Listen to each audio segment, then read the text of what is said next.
न चल पावे।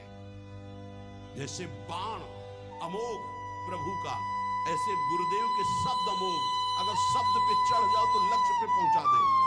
तुम्हारी चलने की ताकत नहीं है, गुरु के शब्द पर चढ़ के जाया जाता है। बात ध्यान रखो।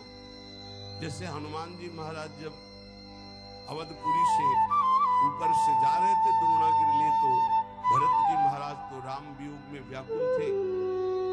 सेवक ने सूचना की कि प्रभु ऐसा लग रहा है कोई निशाचर अवधपुरी को नष्ट करना चाहता है, क्योंकि ऊपर पहाड़ लेकर के इधर से, तो ये पता ही था कि राम रावण युद्ध हो रहा है। भरत जी तत्काल सावधान हुए और एक बिना फण का बाण संधान करके मारा कि शत्रु पक्ष घायल होकर आए और पहाड़ को रोक लिया जाए। दोनों काम एक साथ। जब कभी वीरता की बात आती थी तो हनुमान जी से भरत जी की सराहना करते थे, तो हनुमान जी को लगता था भरत जी कैसे वीर हैं। तो आज देखा कि हनुमान जी को भी और द्रोणागिरी को भी, अगर द्रोणागिरी नीचे आ जाता तो अवधपुरी चकनाचूर हो जाती। द्रोणागिरी को रोक लिया और हनुमान जी मूर्छावस्था।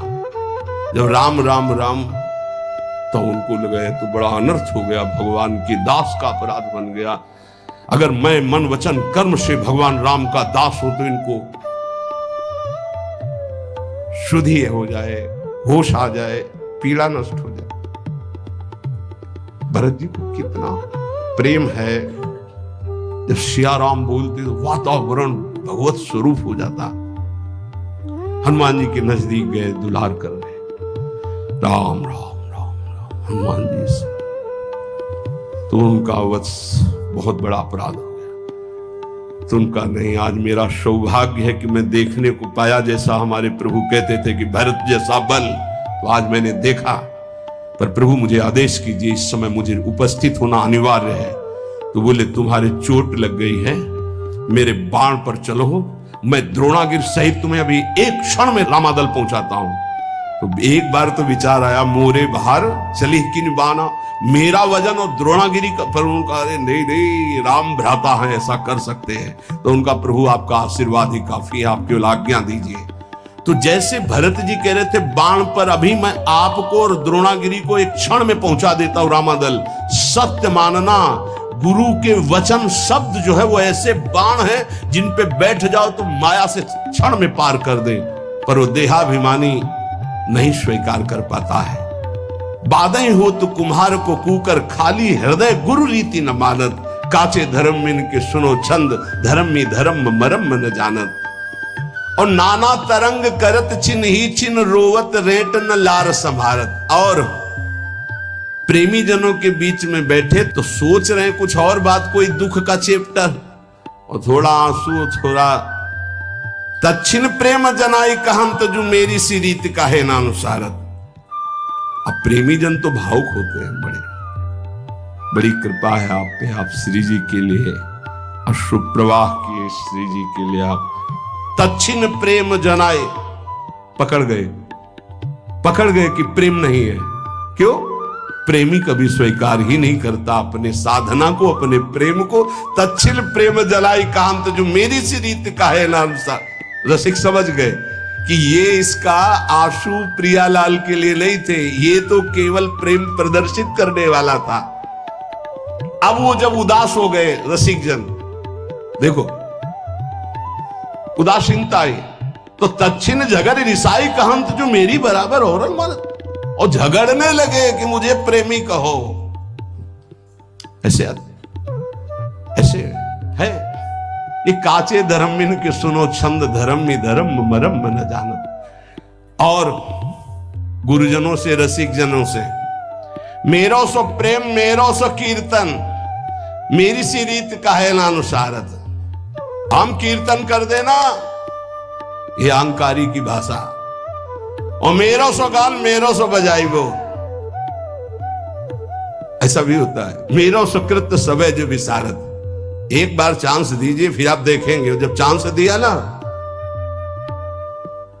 तो देखा कि शून्य के नीचे माइनस पे आ गए। अहंकारी श्री जी के आगे नहीं गा सकता, ध्यान रखना। और जिनको देखा रो करके ऐसे रंग जमा दिए।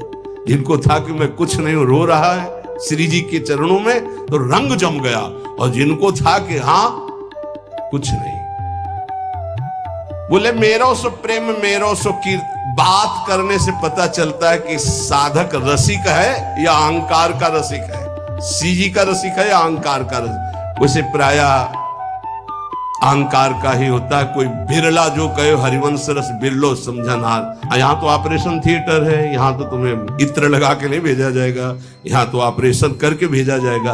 अगर ऑपरेशन नहीं हुआ तो फिर कहाँ जाओगे? रसिकों की सभा में तो ऑपरेशन होता है। मेरो सो प्रेम मेरो सो कीर्तन मेरी सी रीत का है अनुसारत, और मेरो सो गान मेरो सो बजाई वो, ऐसा भी है। बहुत बहुत प्रकार से हमने देखा है। अहम काने कीन हो इस कभों अभिमाना, सुख हो वंचा कृपा निधाना। भगवान के दरबार में, श्री जी के दरबार में यही दरबार दीन को आदर रीति सदा चली आई। अब छाणी मर्याद गुरुन सो बोलत कंचन कांच बराबर मानत। ये जो कच्चे धर्मी होते हैं गुरुजनों से ऐसे बात करते हैं मर्यादा छोड़ करके, ये कांच और हीरे को बराबर समझते हैं। ऐसा होता है, ऐसा होता है। कांचे धर्मी और तो पूरा और डाल दिए, और अच्छा है तुम कैसे। कांचे धर्मिन की सुनो छंद धर्मी धर्म मन।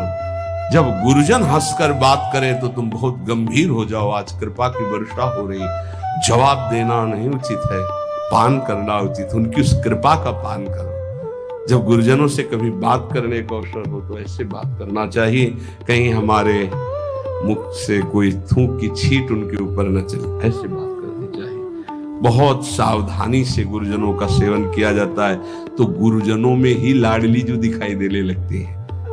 हम गुरुजनों को बहुत संत मानते हैं, इसके आगे हमारी दृष्टि है, और उसमें भी कुछ प्रश्नवाचक चिन्ह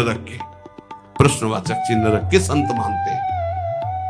अगर हमको ये साक्षात भाव आ जाए कि मेरी लाडली जो मेरे गुरुदेव के रूप में है, तो निश्चित समझो कुछ ही दिनों में आपका परिवर्तन बहुत जोर से हो जाए।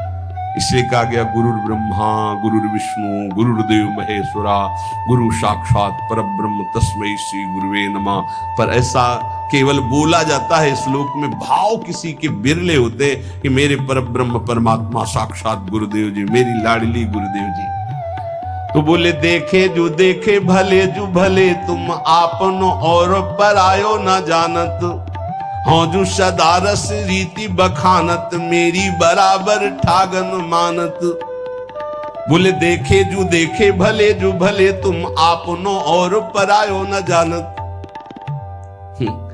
अभी कपड़ा केवल कल बदला है, कुछ ज्ञान नहीं है। महापुरुषों की सभा में आसन दिया जाता, चौड़े में आके बैठ जाते हैं, ऐसा नहीं होना चाहिए। गुरुजनों की, बड़े जनों की जहां आसन मिलता है उस आसन को माथा रखकर प्रणाम करके समेट कर बैठा जाता है। उसे समेट कर रख दिया, हाथ जोड़कर बैठ गए। इस परीक्षा होती है कि आप कितने योग्य उपासक हैं। वयोवृद्ध और सिद्धों की बात जाने दो, लेकिन साधक को चाहिए कि अगर सभा में गुरुजनों की या पूज्य जनों की सभा में आसन मिले तो आसन पे नहीं बैठना चाहिए, तत्काल उस आसन को प्रणाम करके समेट कर रखा जाए और जमीन पे बैठा जाए, या अन्य उस आसन विशेष जो आसन दिया गया उस पे नहीं, उसका कोना पकड़कर धीरे से हटा के फिर ऐसे। ये महापुरुष जन इसको देखते हैं, ऐसे बड़ी प्रवीणता से देखते हैं। जिस समय मनु शतरूपा और देहूती जी पधारी करदम जी के यहां भगवान के आदेश से ब्याह के लिए, 3 आसन बिछाए। सम्राट को अर्घ देना ये अनिवार्य होता है, चाहे जितना बड़ा कोई ऋषि हो, क्योंकि वो भगवान का स्वरूप माना जाता है। तो उन्होंने पुनः अर्घ दिया करदम जी को। जब मनु जी को अर्घ दिया तो उन्होंने करदम जी को भी अर्घ दिया। परस्पर प्रणाम हुआ और आसन को स्पर्श करके फिर आसन पर बैठ गए महाराज मनु। शतरूपा जी ने महाराज मनु जी का अनुकरण किया, लेकिन देहूती जी ने माथा रखा आसन पर और समेट करके आगे रखकर भूमि पर बैठ गए, क्योंकि पति के द्वारा दिया हुआ, प्रीतम के द्वारा दिया हुआ और स्वामी के द्वारा दिया हुआ आसन, उसे सम्मान करना चाहिए, ना कि उसमें प्रथम है ना मिला। ऐसे ही शिष्य का होता है। गुरुजनों के यहाँ या पूज्य जनों के यहाँ अगर हम जाएं और हमें आसन मिल रहा है तो हमें प्रणाम करके आसन को समेट के रख देना चाहिए। नहीं नहीं बैठे, हम तो आपके चरण रज में बैठने का लाभ लेने आए हैं, हमारा अधिकार आसनों पर बैठने का नहीं। ऐसा दैन्य भाव से